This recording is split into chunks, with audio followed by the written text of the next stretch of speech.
On sort of censorship during the First World War, and my current research at the moment is about New Zealand's first anarchist collective, which was formed in 1913 as part of some of the kind of labour strikes that I'll touch on today.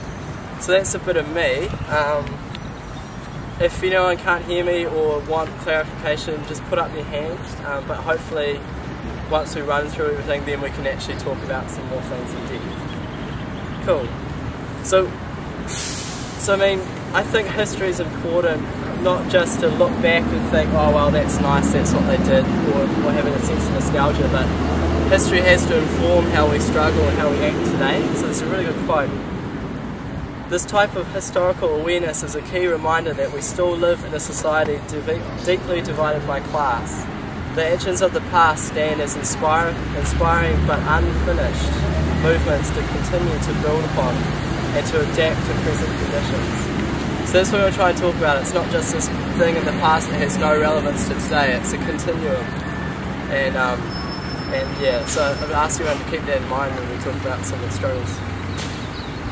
Okay, so New Zealand, from the arrival of our first settlers, has been a society divided by class. The New Zealand company that brought workers to New Zealand made sure that prices were so high they had to sell their labour and they had to work for them. Land was really expensive, and so from the very first days people arrived here in New Zealand, there has been two classes and they've had different interests right from the get-go.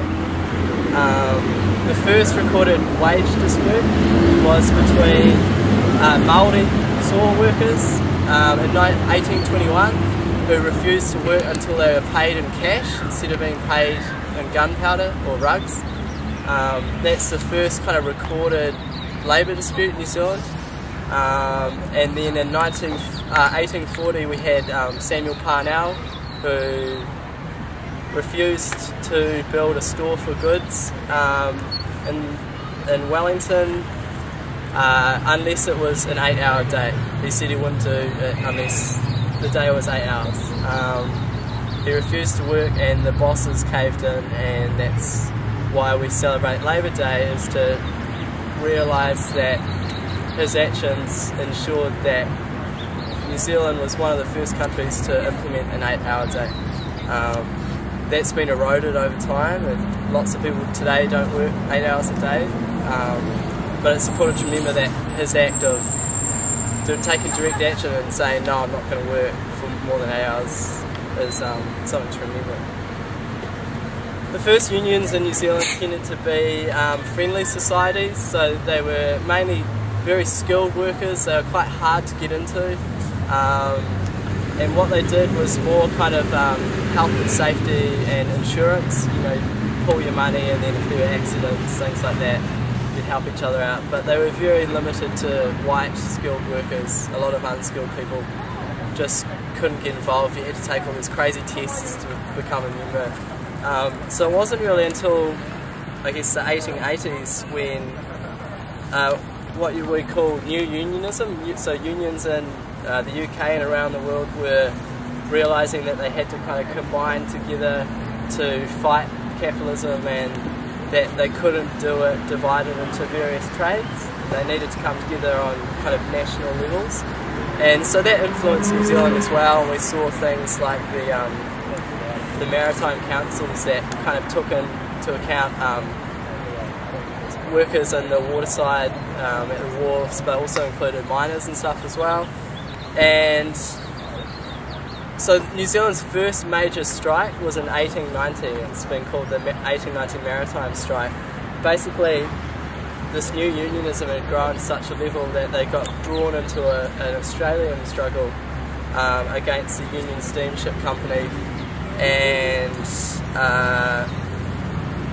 basically they went on strike from about August to November in 1890, and New Zealand went from this kind of unions were okay, it was nice for a fair day's wage, you know, the press were okay with it, but as soon as the struggle happened, you had the capitalist media getting very anti-union, and they basically got drawn into a fight and smashed by the bosses, and it took a while for them to recover after that defeat.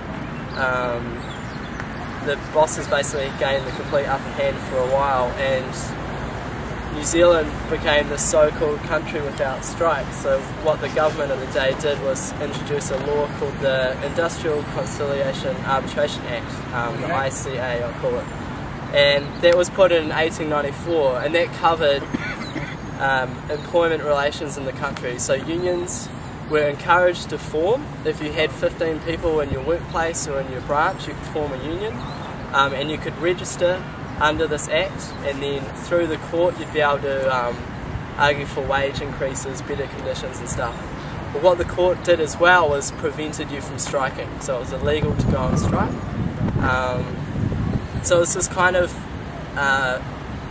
weird situation where you had a growth in unions, but they weren't fighting unions, and they had pretty much nothing to stand on. Some socialists called it the leg iron of the working class, so they felt like it kind of prevented struggle.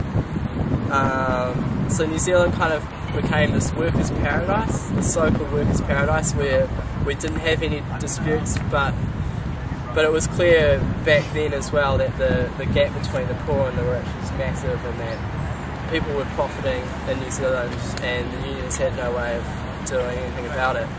But that changed in 1908 when a group of miners in Blackpool decided to go on strike, and they not only went on strike for what happened in Blackpool, but they decided to take on the ICA as well.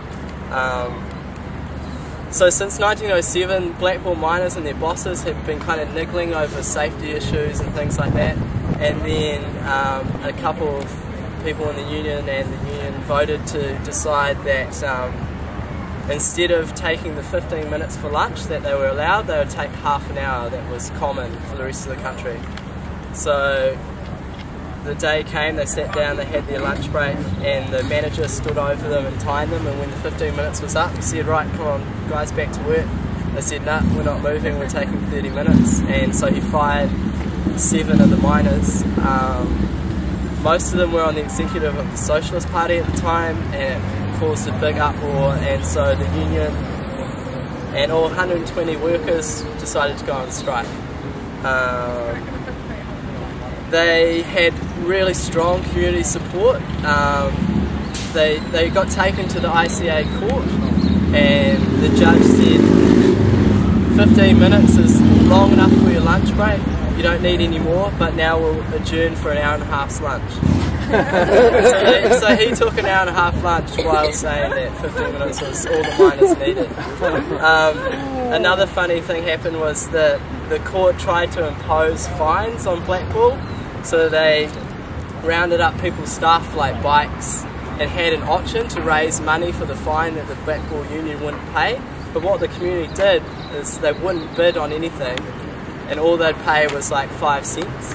So the total never got beyond, I guess, like what would say $10 in today's term, and they were trying to raise about $300. So the whole community managed to subvert the whole process, and the strike went on, and community support coupled with a few other things like another mine in the nearby area flooded, so the coal that was being held up was really needed, and so the bosses gave in and reinstated all the fired workers and instituted a 30-hour lunch break. So they won their strike. 30-minute lunch break, yeah. And what happened from there is the miners and a lot of workers around the country were really excited that direct action had actually subverted this court process, and so they formed a miners' federation, which was a kind of encompassed all mines, and that turned into the Federation of Labour, which was called the Red Feds, and that was a nationwide union that urged unions to deregister from the court and to actually take direct action with their bosses, so to cut out the government and just fight at the point of production. And yeah, they were pretty successful and pretty influential. They were influenced by, I guess, syndicalist ideas, which is, you know, the idea that we all need to struggle together instead of various trade unions. And they were really militant, they were anti-capitalist as well, and pretty similar to worldwide stuff. There was just a lot of, there was a a rise in socialist ideas and a mood of taking action and the possibility of maybe ending capitalism for something better, coupled with inflation and a drop in wages and all these kind of conditions, led to an upsurge in struggle. So the Red Feds kind of got involved, and the next biggest struggle we had was the Waihi strike of 1912. So when the Waihi union deregistered from the court, the bosses said, well, stuff you, we're going to register these other group of people, and the union that deregistered went on strike to protest that. Waihi came to a standstill. It was a super long strike. Women were really involved. On the pickets were just as militant and took quite a leading role in fighting what the workers who had gone back to work were called were scabs, and they had a lot of support until the Massey government brought in the New Zealand police, and the strike soon turned into one of our most violent strikes in New Zealand history. The police protected workers going to work, prevented the strikers' pickets of having any influence, and at one stage, what is now called the Black Week, in November 1912, these scab unions with the protection of New Zealand police stormed the miners' hall, and there was a fight, and a worker called Fred Evans was battened to death by a police baton. They raided the hall and smashed his head in and then left him in a police cell while they tended to a police officer who was shot, and he became the first worker in New Zealand to be killed in an industrial dispute. So it was pretty clear that the state and the police were on the side of the bosses right from then, and so that strike was lost. And not long after that we had the Great Strike of 1913, which wasn't quite a general strike. So a general strike is when basically workers from all industries stop. They just completely stop. The general strike in 1913 happened in Auckland, but throughout the country it was kind of sporadic. They struck here in Littleton and in Christchurch, and it was a national movement, but it never quite reached the proportions of a general strike.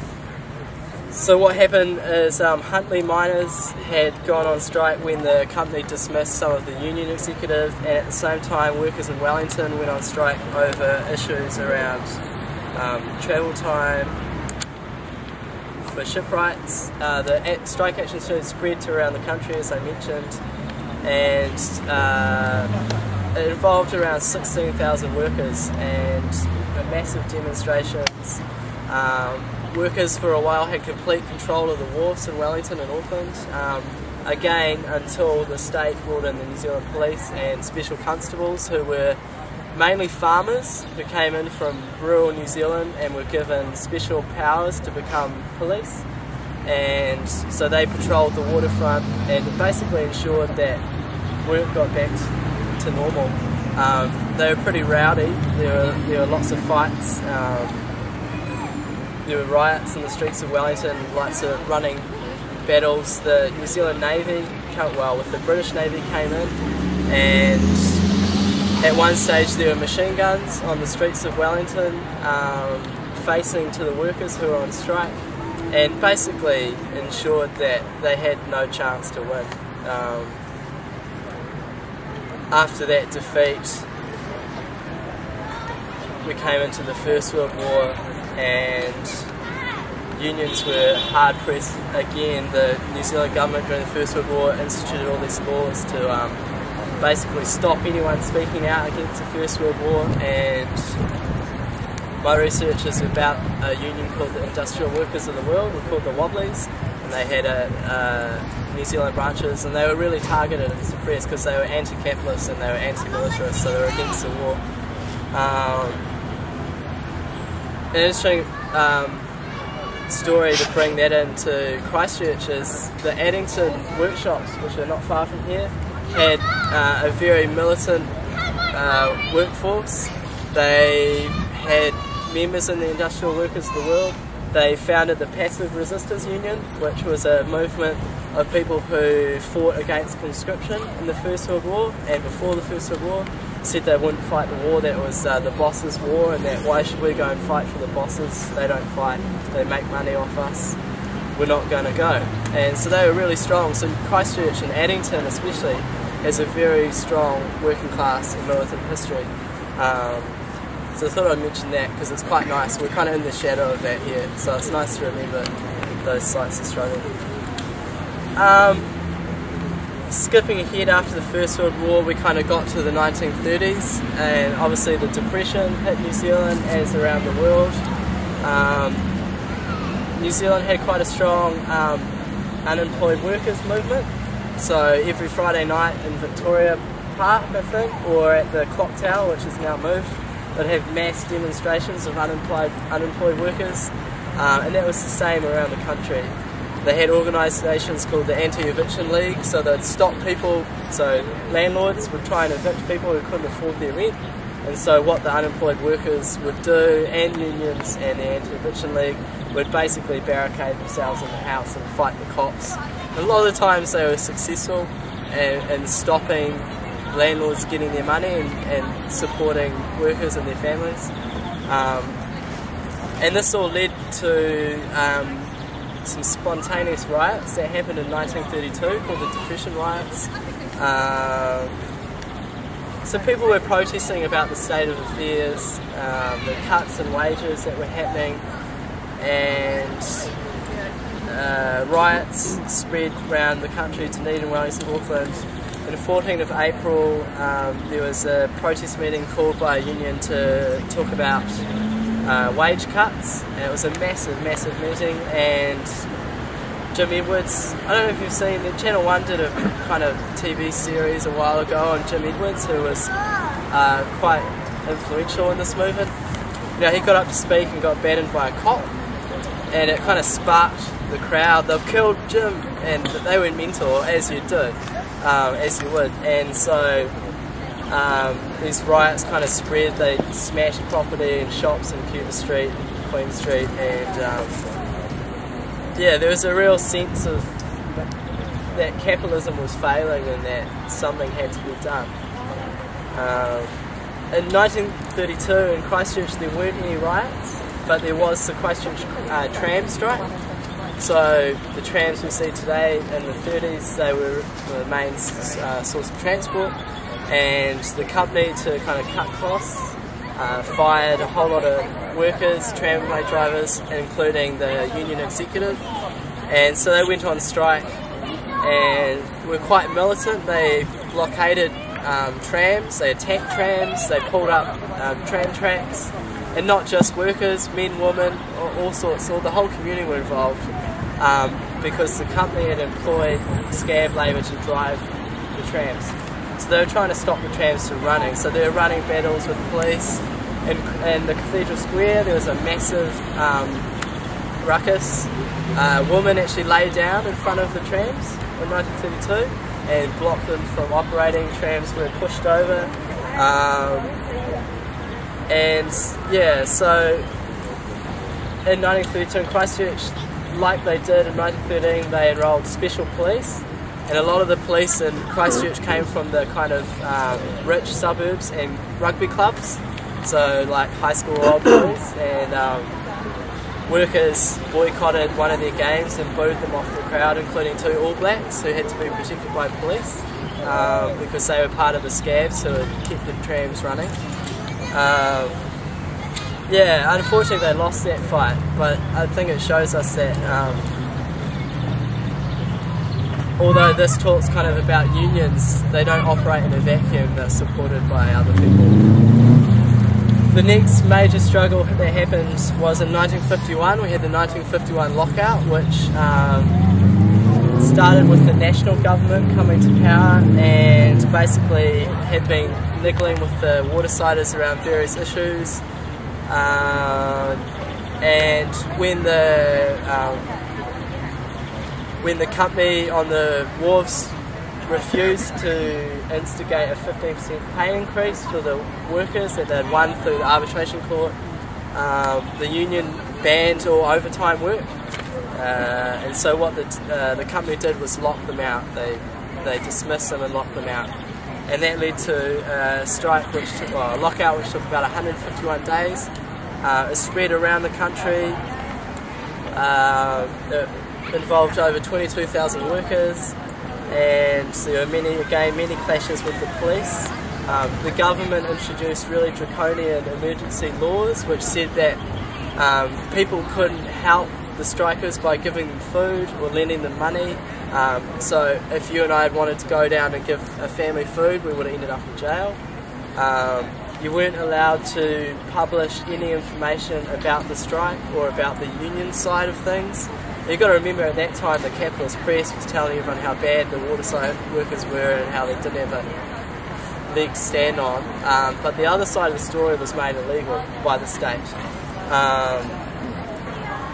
The Federation of Labour, which still existed but was by then had lost any sense of militancy, decided to get involved, but unfortunately they got involved on the side of the national government because the workers who had gone on strike were part of a kind of rival organisation called the Trade Union Congress, and so the emergency laws plus the Federation of Labour plus the negative press eventually led to the union's defeat. They lost that strike, and after that the unions had a pretty hard time getting back on their feet. A lot of people will say the 1951 strike was kind of the last hoo-ha for unions. That's up for debate. Maybe we could talk about it when I'm done. But it's important to remember that after that there were struggles. During the 1960s to 1980s, there were waves of struggles in New Zealand, influenced by the actions in Paris in May 1968. There was action here, workers and students at one stage looked like they were going to storm Parliament. The police were pretty worried, but again they were kind of turned back by trade union officials who said this wasn't the place or the time. In 1980 we had the Working Women's Charter, so it was women who were involved, people like Sonia Davies and others who were involved in the communist movement and also involved in the union movement, really struggled to make abortion and women's issues a trade union issue. They managed to do that. They managed to get a clause 15 which realised a woman's freedom to choose, and so abortion became a Labour issue with a lot of contention. People on the left were pretty pissed off about that, but they did win that fight, which is pretty inspiring. In the 1980s we had Roger Nomics and the Labour government basically deregulated and privatised New Zealand industry and made it pretty hard on workers.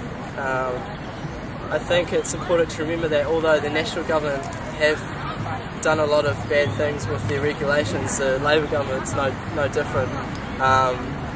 Their introduction of neoliberalism in the 80s basically had a huge effect on workers, and our conditions we have now are a direct result from that. The next big struggle, I guess, was 1991 when the national government introduced the Employment Contracts Act. So in the 70s and 80s there was an upsurge, despite the deregulation by Labour, there was an upsurge in strike action. 1984 to 1991 is one of New Zealand's busiest periods for strike activity.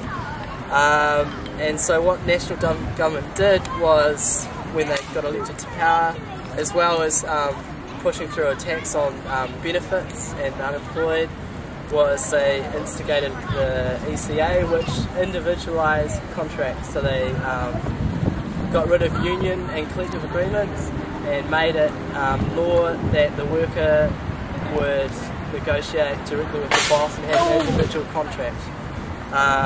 They cut wages, and they also made strike action illegal.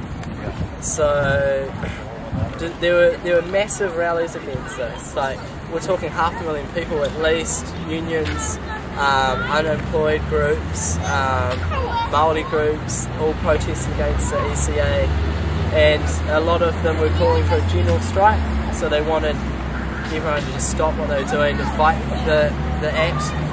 But unfortunately the Council of Trade Unions at the time rejected the call for general strikes and basically sabotaged the people's fight. They put in a lot of they made no effort to encourage the struggle to take that next step. So unfortunately we're still stuck with these individualised contracts. Our relations with our bosses today are directly influenced by the ECA in 1991, and the Labour government in 2000 made it worse by putting in more laws to say that you couldn't strike. So that kind of leads us to today, where we're facing youth rates again. The National Government on Friday announced that if they would get into power, they would reintroduce youth rates. The 90-day hire and fire law is pretty much a direct copy of what was happening in 1991. And so yeah, I guess what I'm trying to say, and I'll get to some lessons that we can maybe talk about, is the conditions you and I live with today are all part of a tradition that have come before us. And it's important to realise how people tried to struggle against those in the past, what happened, what went right and what went wrong. So, I mean, I've picked out kind of 4 major lessons that I've taken from of this, and I'll put those out there, and then maybe we can kind of have a bit of powwow about what people think, or if they've got their own ideas about what's happened in the past or what we can do in the future. That would be really cool. I'm not sure what the time is, but the 4 things that I take from these struggles. First of all, New Zealand is and was always divided by class. I think people who try and tell us today that class doesn't exist, or that we're all the middle class, is completely wrong. We still live in a society where a certain people at the top control the means of production, so how we work, factories, land, and force the rest of us who have nothing to sell but our labour to work. Until that changes, there's always going to be a class system. So I think it's important to remember that when we talk about fighting back and with occupation, things like that, we have to have a clear idea of class. Even though it sounds outdated, even though the word's been thrown around a lot, it still is really important on how we're going to fight this thing and make a change. The second thing that I take from this is that the government and the state, so the police, the arms of the government, they're not neutral. We can't use them to push through changes. They always have been on the side of the bosses. If you look through the past, the state, the police have always backed the bosses in strikes. They've always prevented production to continue, and I think we need to realise that even though police and people in the state are workers too, that they've made a conscious decision in their role of capital to protect the interests of the rich. And we need to make that clear when we struggle in the future, that capitalism is an inherently violent system, and that the government and the state are a part of it, and they're the problem, not a solution. The last thing that I've taken from this history is that we can't rely on anyone else to win our fights. We can't rely on trade union officials, we can't rely on politicians, we can't rely on the council to do this for us. We have to do it ourselves. We have to take direct action and take the fight at our own. We need to control our struggles. We look at 1991, we could have smashed the contract system that is in place now, but instead we took the word of the Council of Trade Unions and decided, right, they'll fight this for us, and we let them do it, and it didn't work, and now we're fucked. We've got shitty workplace laws. So I guess I think if we do want to make change, and it's happening here, and it's happening around the world, and against these kind of austerity cuts in Greece and the UK and places like that, people are beginning to fight back. But as we do that, we need to realise that we can't let someone else do the fight for us. We can't delegate the power that we have collectively to someone else, because it is our power, if we stand together and struggle, that's going to change things. But we need to hang on to that power and not let it be co-opted or channeled into other modes. So yeah, maybe with that in mind, I mean there's a lot to talk about, but I'd be really keen to open it up to the floor here. I'm not sure how much time I've got. And just, okay, it's 22, so I guess we've got about 15 minutes before the next one. But yeah, I'd just be really keen for people to kind of talk about their ideas on what I've touched on, or if they've got any more stories about the past, or their own working conditions today. That would be really cool. So, I don't know if anyone wants to start, but... I've got something to say. Yeah, sure. Just about the places that I work in. We used to have a collective agreement, and that was good. And then, I was offered $5 before an hour to drop out and do an individual, and I didn't do it. And eventually, we got to the minority seat. The whole factory company. Yeah. You can imagine all individual contracts. Yeah. There's no collective bargaining power. We've got no powers built. And we have to go up there as individuals and negotiate with managers who specialise in negotiating with people for our terms and conditions. Yeah. And that's real hard for some people. Yeah. They can't do it. Yeah. Some people are going up there and they're bargaining with people for their own livelihood. Yeah. And these people are specialised in it. Yeah. And they eroded away the collective and offered more money and more money. If we dropped out of the collective and went to the individual. Yeah. Which is what we all eventually did. Yeah. I mean, that's the thing, is like, on our own we don't have a lot of power to unless you're really quite staunch and confident, we don't have a lot of power on our own, but as soon as we're working together, our powers get so much larger. And unfortunately what that act did was basically individualise people in the workplace. And what's interesting to think about now is that in some workplaces where there are collective agreements and when unions do struggle, like especially in supermarkets, if a union on a collective agreement will struggle and win a pay rise, the individual contracts, they get it as well, off the back of that collective struggle. So it's a lose-lose situation, unfortunately. When the individuals got it, it wasn't given to the collective, obviously. Yeah, and it was all confidential, of course. Yeah. Signed confidentiality agreements to say that you won't, in fact, do it in the job. They would start with that. Say that you won't discuss matters of wages, terms and conditions with other employees. Yeah. And not all companies have a contract. Like my work, dare I say, it doesn't have a contract. And it's really hard. Like a lot of workplaces in New Zealand, I think 94% of workplaces in New Zealand have a workforce smaller than 20 people. So we have this really paternalistic culture in New Zealand where it's like we're all one big family. My boss is a nice person. If we just, he's struggling too. He's not part of the 1%, but he is part of the 1%. He's exploiting my labour. He's taking the surplus of my work and making profit and living off it. And that happens all around New Zealand right now in the system we live in. And unfortunately, there is this problem where we are individualising the contract system and the laws in place make it really hard to fight back.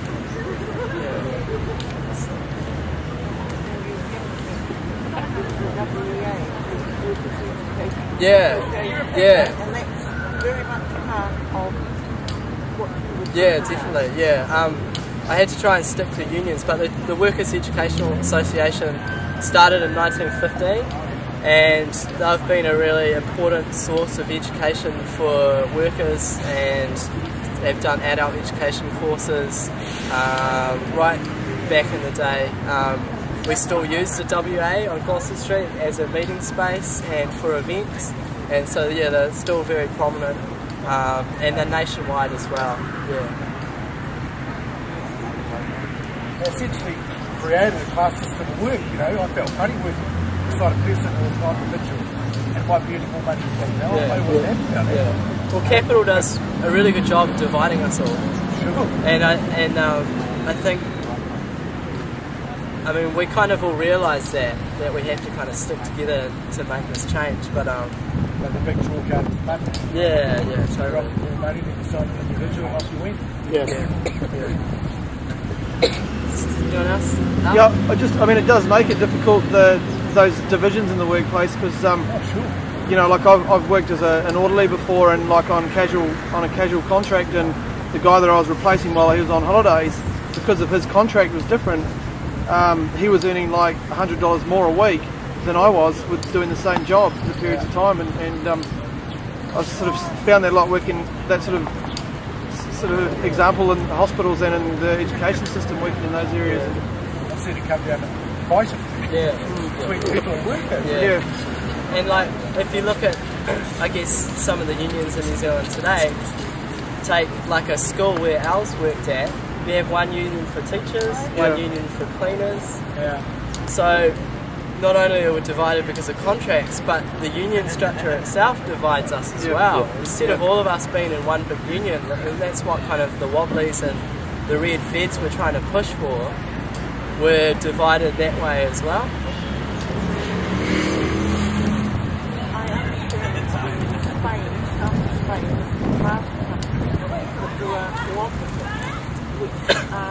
Very much part of parents, so we don't do. Yeah, I mean, that's a really good point. There has been a tradition of workers' cooperatives that have happened in New Zealand, where workers have decided to get together and run their work without a boss. A lot of the stores and the strikes of 1913s that were workers' cooperative would give food and goods to strikers on credit. I'm in a workers' cooperative at the moment called Halfway Books, and we sell books, and so we try and run that on a kind of equal basis as well. So yeah, people have definitely experimented with different modes, and in New Zealand as well. The problem with cooperatives though is that we still exist within a class and capitalist system, so we might change how we interact at work, but we can't step outside of capitalism. Like, we can't clock out, or we can't move to the country and escape capitalist social relations. So while it is an improvement, unfortunately, until that spreads and takes on the entire working conditions, then they're kind of just mini experiments, which are totally worthwhile, don't get me wrong, but yeah, unfortunately it should just be a stepping stone to proper socialism. There was another really important period of struggle as well, which was actually around 1974, which was the time that New Zealand probably came closest to a general strike, and actually in Canterbury there pretty much was a general strike, and that was when the 72-75 Labour government, the post-war boom had ended and workers' living standards were going down, and there was an upsurge of workers' struggles, and Labour decided that they would bring in a law to make it possible for employers to take out injunctions against unions. And one of the leaders of the Northern Drivers Union, Bill Anderson, was jailed, and trades councils all around the country took action, and there were calls for a general strike then. And in Canterbury, the Trades Council was a bit more militant than elsewhere, and they issued a call for a general strike. And there was one day when pretty much half of Christchurch anyway, responded to the call and was shut down, which indicated, like, the possibilities. But of course now the Canterbury Trades Council doesn't exist anymore, and the unions are a hell of a lot weaker, and politically and organisationally. Yeah, I mean, is everyone sort of clear with the notion of a general strike? I thought there was one in about 82. Yeah, I'm not I can sure. remember going out in about 82. I worked at about 82. I worked at Marsden Point. So we were out all the time. Marsden Point was a very militant place. So I mean, a general strike is the withdrawal of our labour, so we all stop working. And it's not just in the workplace as well, communities and at home we can stop. And overseas they've been quite successful, and in fact Occupy Oakland, I'm sure everyone's up with this, but They're calling for a general strike on November the 2nd in response to the police brutality in Oakland, California. So they're calling for a general strike. So it's going to be interesting to see if the Occupy movement can link up with workers and trade unions and actually really call a successful general strike. And I think that'll be quite an interesting model to see how that happens. I was just thinking in terms of like when you're talking about how union membership is at an all-time low, and even though that is the case, that it's at the point of production that we really have our most power still. And it's like even with something like a movement that's come about with the Occupy or other sort of like social movements and that linking up to and taking it to those places for confrontation is what's necessary. Because it's only it's not until the capitalists is threatened that real change can start happening. And so or revolutionary change, I guess, is the potential for it exists more. Yeah, I mean that's why Oakland's quite interesting, because capitalism is based on our work.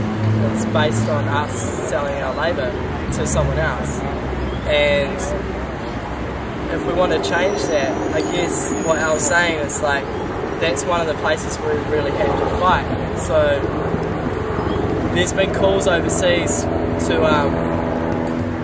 using the Occupy thing to, they've been saying occupy our own lives. So they're saying we need to go back home and take the struggle that's building here and Occupy, take it back to our homes and our workplaces and our community, and try and, I guess, take what we're learning in these sites and actually try and drive it home where it's really going to hurt the system. And that's at the point of production. That's where we work and where we struggle. Yeah, I guess ways forward, like I don't necessarily think we have to build a new union movement, even though that would be great, but I do think we need to be able to start standing together at the workplace and in the community and form kind of networks that can start to claw back some of the shit that the government's imposed on us. Like if National get in, which I think they will, like we're going to see youth rates again, and there's definitely going to be some big fights. So I think we need to stand together with these movements and with our communities and in the workplace as well, for sure. You go, we'll go. I'd like to, I'd like to float a radically different approach to what's being said here in terms of a response. Because a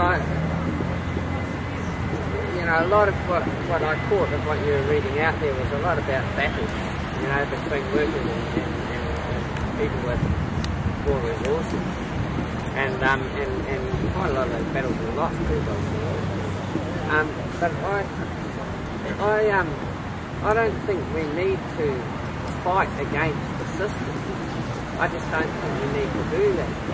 I think we can happily leave the system alone to do its own thing, but we just don't need to be a part of it. We've actually got some really exciting conversations going on here that are showing the possibility of another system altogether. And so, just by being here and by living in this way and by continuing, as you say, take it home, we just start living a different way. And so, we can start our own business. We can employ each other. We can do that in a way that's equitable and it's it's not hierarchical. We can organise things in our own way, and that's what's been going on here. That's what's that's what's so exciting, and that's what's really revolutionary here. Not the fighting. That's just, we're foot soldiers going to war against modern machinery. We just get slaughtered. I think what we need to do is just become something different. You know, we can do that. We really can do that. But it won't happen. It's not what the Employers Federation does. Well, we don't And need they're probably a really rich, strong lobby group who go to the government and get the law changed. We don't get the law changed. We don't need I think we do, but we don't. We don't need to change the laws. We don't need to worry about the laws.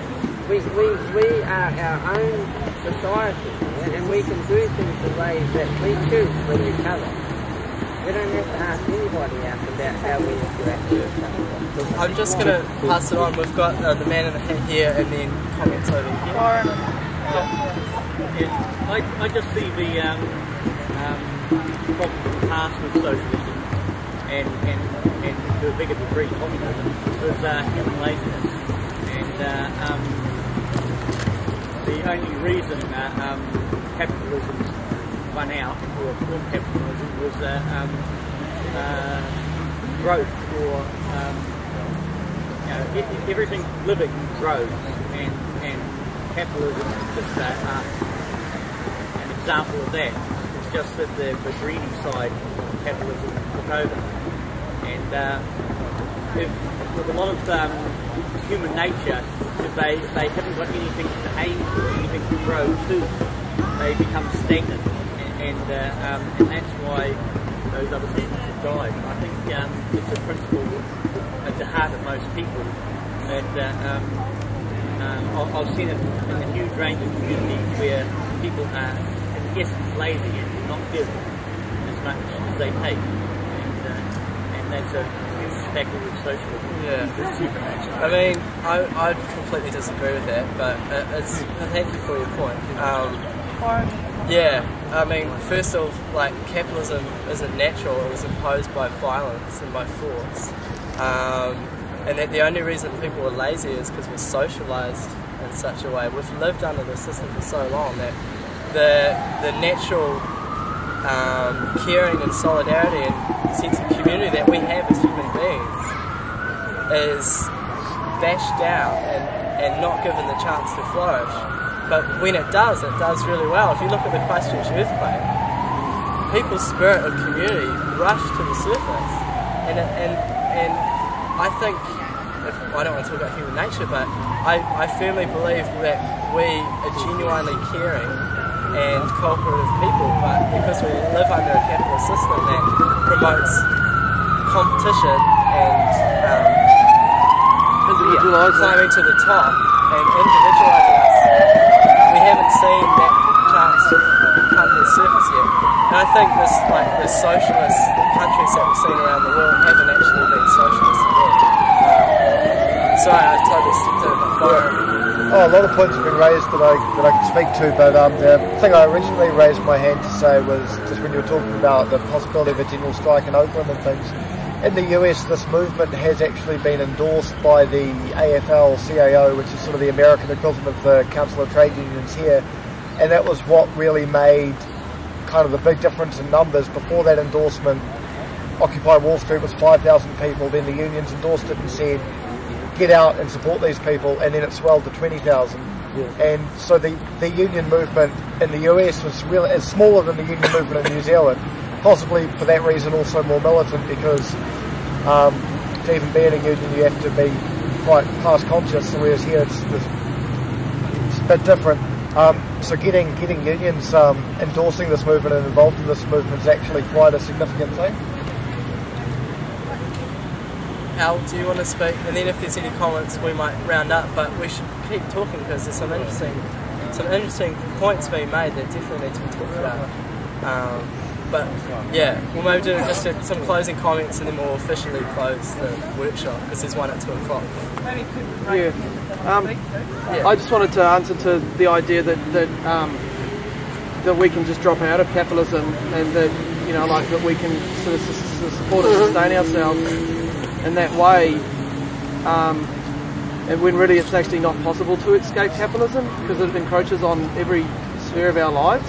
And while we can live on communes or have workers' cooperatives and even within the Occupy operate on a consensus-based kind of general assembly and stuff, we still exist under capitalism, and those antagonisms that exist within class society are always there. And it's like, it is unfortunately it is a fight, because as working class, our interests and our needs and our desires and everything else are always going to be counter to the capitalist class, no matter what. We can't get away from that. Their interests are in exploiting us as much as possible, making us work as long as possible for as little as possible. Our interests are always the exact opposite of that, and we can't escape that. And I think that that's something that we need to keep in mind, that it is a class-based society, and it's class war that will inevitably bring about real social change. Yeah, because I mean, it's not just an economic system or how we work. It has impacts on how we relate to women, how our families operate, how we educate our kids. It's an all-intrusive system that we can't just kind of step away from it. And if enough people did that, then maybe, but if it got powerful enough, the capitalist class are going to use every possible mechanism to destroy it. They always have, and they always will. They're founded on violence. And dual power.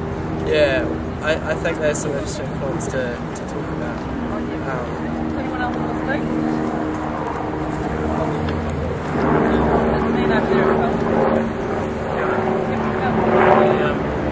I'm wondering whether we're looking for solutions.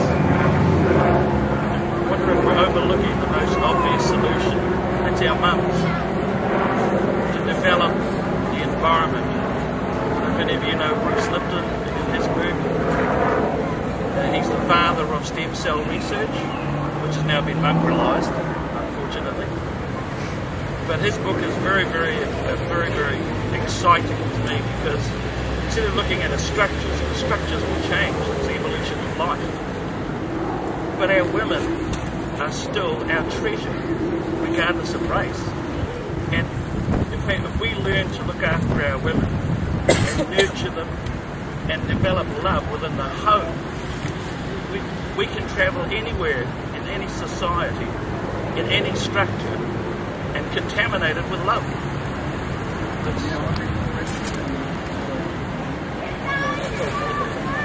So I'm kind of going to officially close the workshop now. It's 2 o'clock.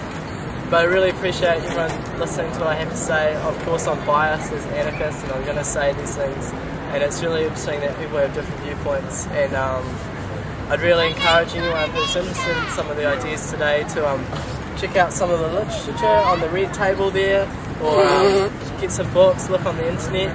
Anarchistfaq.org has some really interesting overview, and yeah, just talk amongst yourselves, and yeah, hopefully what's happening here can grow and take on a wider kind of perspective as well. So thank you very much.